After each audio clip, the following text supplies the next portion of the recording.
Tanahnya sangat serius ya, sangat kritis karena saat ini banyak negara penghasil pangan sudah stop untuk melakukan ekspor dan memasok dunia.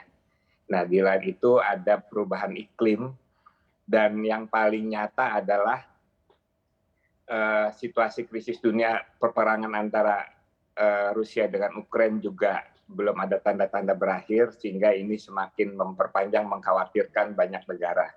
Nah, saat ini yang paling mengkhawatirkan adalah meningkatnya harga pupuk yang sangat tinggi, bahkan sampai lebih dari, kalau ke depan akan terus meninggi bisa sampai 300%. Nah, ini memberikan dampak yang sangat serius bagi petani. Di tengah-tengah juga pemerintah melakukan pengurangan yang besar terhadap subsidi pupuk. Saat ini mungkin kita belum terlalu merasakan karena stok pangan yang ada di Indonesia saat ini adalah hasil stok panen sebelumnya. Tetapi kita akan merasakan inflasi yang sangat tinggi kalau nanti panen berikutnya dengan harga pupuk yang baru. Nah, sehingga harga-harga akan meningkat, dan ini yang kita khawatirkan juga akan sangat memukul para petani. Sehingga pada satu titik, apa yang dihasilkan diproduksi oleh petani itu, petani tidak mendapatkan keuntungan. Nah, akan bahasa saya yang agak vulgar, kondisi ini akan memusnahkan petani Indonesia kalau tidak diantisipasi dengan baik. Itu Mbak Sinta.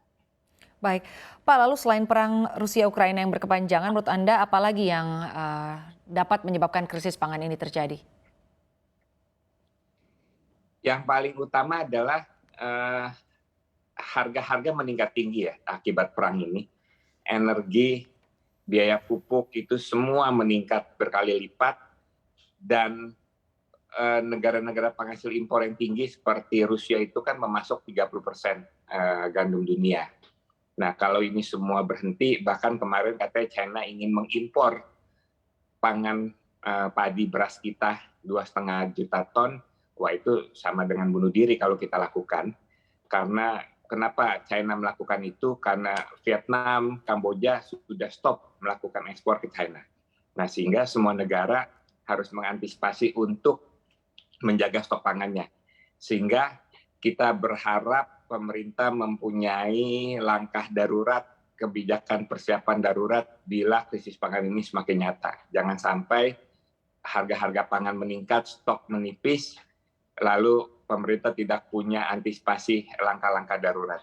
Sehingga kita minta pemerintah, kementerian terkait benar-benar berkoordinasi secara serius, mengantisipasi, menetapkan langkah-langkah darurat yang harus dilakukan pada saat krisis semakin mengancam Indonesia.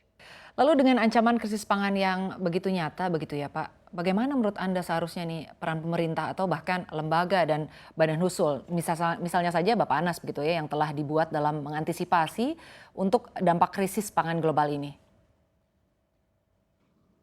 Ya, sebenarnya forum tripartit itu menjadi sangat penting ya. Tripartit itu kan 3 kementerian, antara kementerian sektoral dengan Bappenas dengan Kementerian Keuangan. Nah, Kementerian Pertanian itu sudah membuktikan menjadi sektor yang sangat diandalkan untuk Indonesia. Karena di tengah COVID 2 tahun lebih kemarin, semua sektor mengalami minus.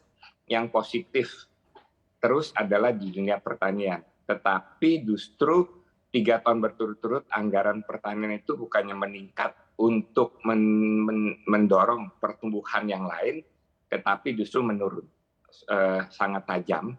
Nah, sehingga kita berharap adanya peran Bappenas itu menjadi peran strategis, memetakan visi pangan Indonesia mau dibawa kemana, bersama lembaga-lembaga yang lain seperti ID Food. ID Food itu kan sebenarnya hanya BUMN, tetapi bagaimana dia melakukan peran strategis, termasuk sekarang Badan Pangan Nasional yang sudah dibentuk juga belum menunjukkan gregetnya untuk mengambil langkah-langkah strategis. Bahkan saya melihat Badan Pangan Nasional hanya menempatkan diri, tidak berbeda dengan BUMN yang ada, yang sangat teknis. Padahal Badan Pangan Nasional itu strategisnya adalah merumuskan kebijakan yang tepat, sehingga kemandirian kedaulatan pangan bisa segera terwujud di Indonesia. Nah, kita dorong sebenarnya sebelum BPN terbentuk, tadinya kita berharap Bulog saja yang dijadikan BPN dengan mengembalikan fungsi Bulog seperti sebelum adanya reformasi. Karena kan fungsi Bulog itu dipotong oleh adanya perjanjian LOI. Nah, kita kembalikan Bulog sebagai pusat stabilitas harga pangan yang bukan lagi BUMN, tetapi dia menjadi Badan Pangan Nasional dengan kekuatan kebijakan yang bisa dia rumuskan.